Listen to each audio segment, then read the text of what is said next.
The man who bought the bank that denied him credit for his business. Imagine a time when you were told no to something you had your heart set on. Now, imagine getting that rejection dozens of times over. Would you take it as a sign and give up on your goals? Or would you persevere until you were so successful you could buy out the people who told you no? A man named Adam Deering could tell you a thing or two about that. Adam is an entrepreneur from Manchester, England. In 2002, at the start of his business career, Adam approached a UK bank to request a £10,000, $12,800 business loan and was promptly told no. The bank's manager said that he was too young and inexperienced for them to risk investing that much money. Well, 17 years later, Adam purchased the building of the very bank that rejected him. The no from that bank in 2002 was not the first one Adam heard in his life. Far from it. So while it stung to be denied a bank loan that he felt he deserved, Adam was already a pro at rebounding. The early years. From the start, Adam's life was a constant cycle of falling down and getting back up again. He tells the Manchester Evening News, "I didn't grow up with my parents from the age of 10. They split up and I went to live with my grandparents, and I just rebelled in school. It was tough times." He attended Wellacre High School, an all-boys school, but was expelled at the age of 14 after racking up several suspensions.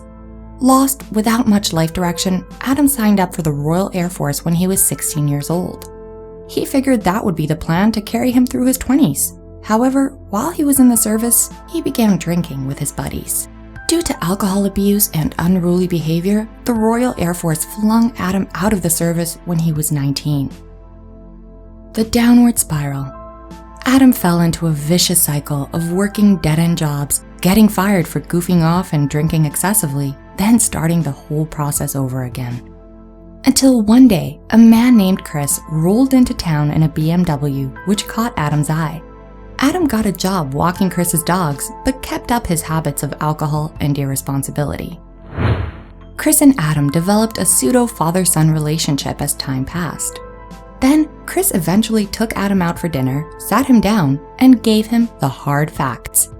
He told Adam that he was going off the rails, making a mess of his life, and he needed to figure himself out.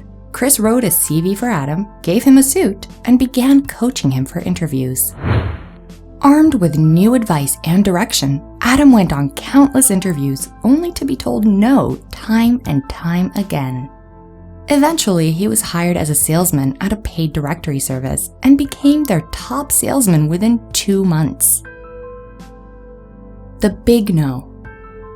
After a couple of years of working sales and debt management jobs, Adam asked for a raise and got another no from his bosses.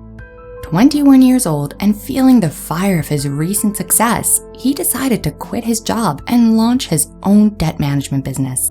He drafted a comprehensive business plan, put on his best suit, and met with a local bank manager to request a loan of £10,000 to fund his business, and was quickly rejected.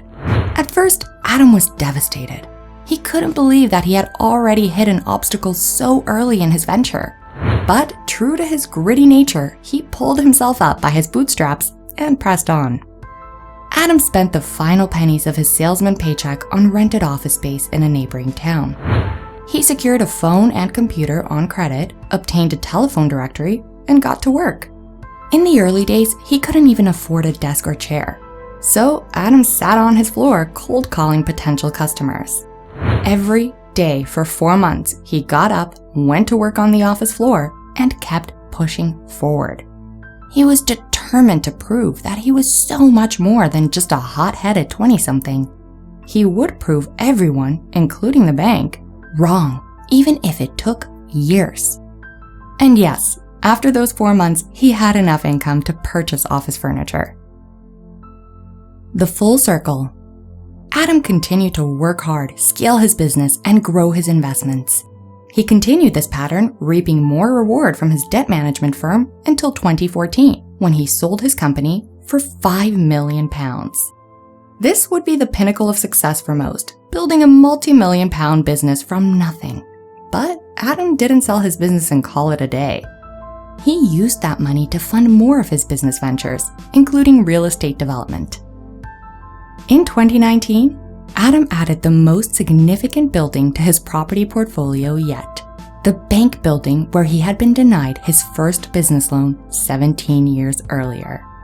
Though he had struggled from the very beginning of his life, fought through years of addiction and substance abuse, and faced rejection at every stage of his career, Adam worked hard until every no was replaced by a yes. For every entrepreneur and business person struggling to achieve their goals, don't be disheartened by the rejection of others. That next no could be the one that will shape the rest of your career. Thanks for watching Cerebral Life, the channel where you learn more and improve your life. See you next time.